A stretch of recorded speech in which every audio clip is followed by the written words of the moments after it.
Take, I don't know, take how many times, guys? Sengizamile le mic ayisebenzi, so back to the phone audio again, and I will try to be close so that the sound can be better. Today sikhuluma ngokhune, guys. Sesiliqedile leli book 72 pages on these older episodes. Sesiqale elinye manje esoliqeda na 100 pages, guys.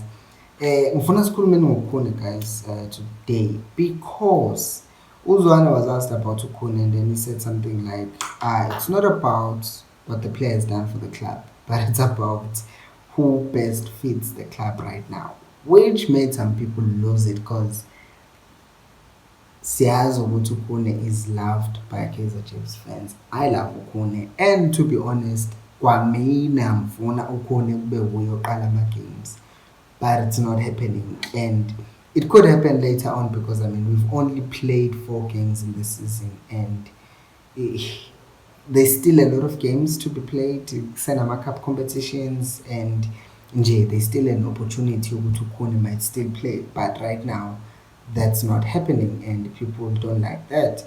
But I will just for a second not for a second, for the next few minutes, explain from his side Zwane why Ubvuma no Peterson are starting ahead of Khune.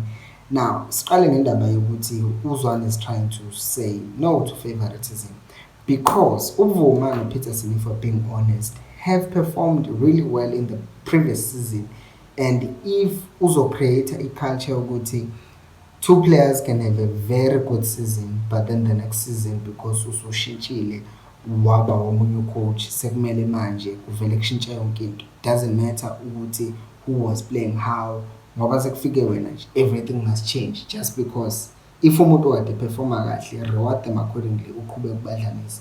And as we've seen ukuthi uBvuma ke dropped the ball by not convincing in his performances in previous matches, bamdropa sekubuyisa uPeterson again. uBvuma ubedlale kahle wa-underperforma wakhishwa sekungena uPeterson. If Peterson is also not convincing, kuzongena futhi uKhune kanjalo Ungezana was a preferred starter, akangaconvince usephumile. uBlom ku-right back was a preferred starter, akangaconvince sekudlala Solomons. It's just a matter of ukuthi who is playing a performance that is putting the team ahead, and I'm sure when Khune does get his opportunity bese improve uzosithola naye scheme aqhubeka. Akusikho ukuthi ngoba usibani wena sekumele udlale, no, that shouldn't happen because vele kuzogcina sekuba nendaba ye-favoritism. Second thing I want to talk about is being a bit sensitive. By the way, please smash the like button.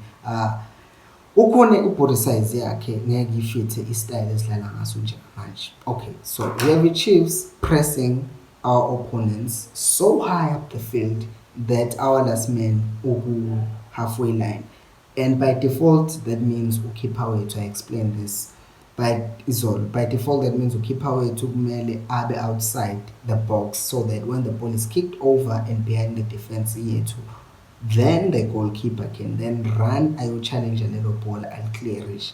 If you look at body size kakhona ubuke body size kaVuma ubuke Peterson, tell me which player out of those 3 you would prefer to run and be challenging for that ball, because it's certainly not Khune. And to be fair to Khune right now, he's working on it and he's trying to lose weight, so kukhona ukuthi singa-complain sithi but then mase kudlalwa ibhola over the defense and then bese bechipha Khune, abantu bazobe sebethi Khune bengamele ngane epalini or whatever, ajikelwe futhi because of how we're playing right now and because istyle sethu kumele sifithe every player who's playing in our team, otherwise sizoba nenkinga.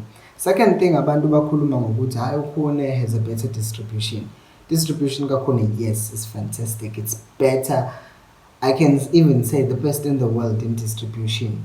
He's really good. Or Ederson ke okay, usefikile ku-Ederson mhlambe ke sekuyi-keeper engathi, but still man ayikhona unenye distribution bafethu ngeke. But uma uthatha ukubheka i-distribution ukuthi yakhe idingeka mostly makwenze njani, idingeka mostly when we're playing a counter, and because it's either malisuka ibhola ku-goal kick, and mazidlala ibhola from goal kick usually we just play from the back, which means it eliminates a need for his long range passing.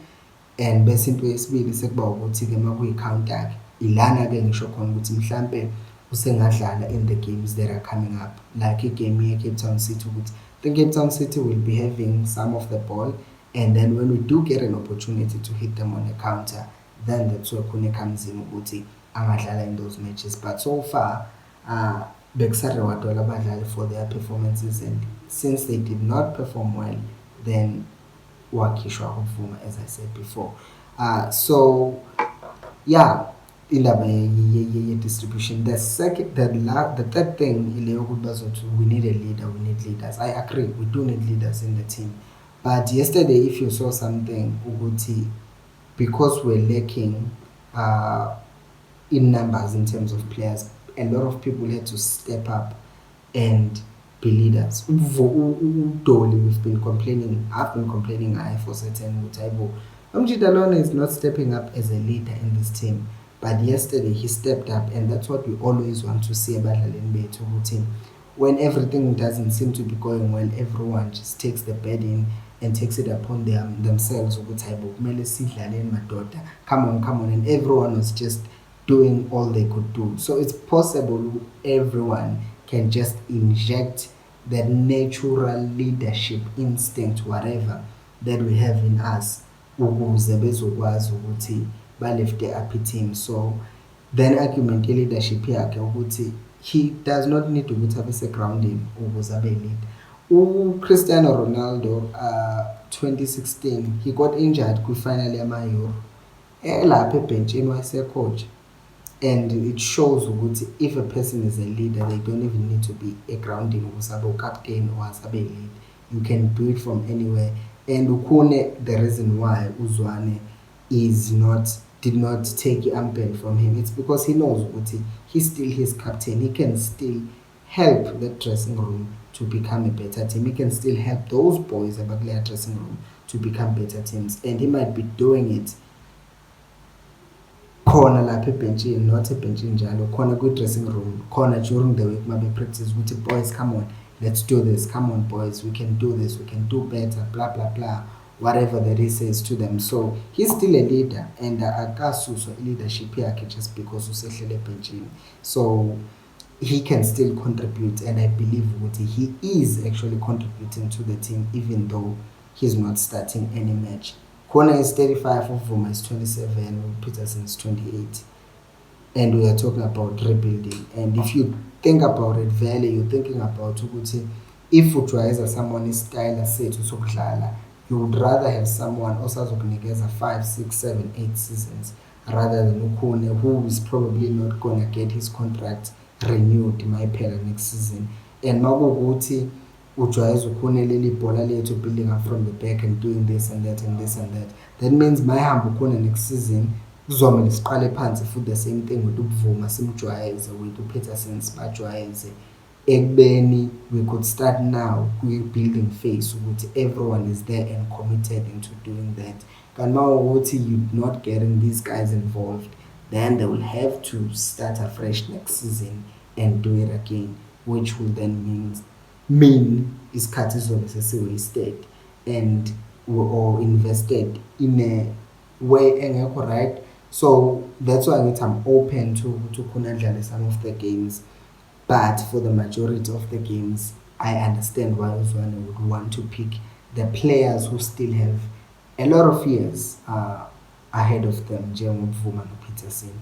And here's another thing, guys, that I think izosinikeza inkinga as Kaizer Chiefs fans. Ilento yokuthi we like individuals and not the team. And well, we like the team, but we also like individuals. But since we like individuals so much, leyo nto le igcina isiblinder i-judgment yethu. What am I talking about? Usithebe, certain people that I won't mention by name, said Usithebe is not equality Kaizer Chiefs. Wafika Usithebe in the first game, waperform. And because people, and among the performer, he did not just play football, he really, really performed. But since people had already had it in their minds, Usithebe is not quality Chiefs, still found ways yokuthi bamgxeke. Second game was not as good as the first, but it was still good.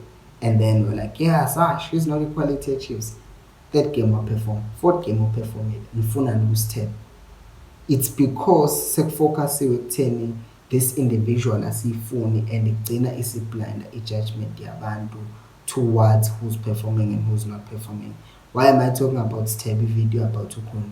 It's because it's the same thing that's happening njengamanje ukuthi uPeterson did a lot better than uBvuma izolo.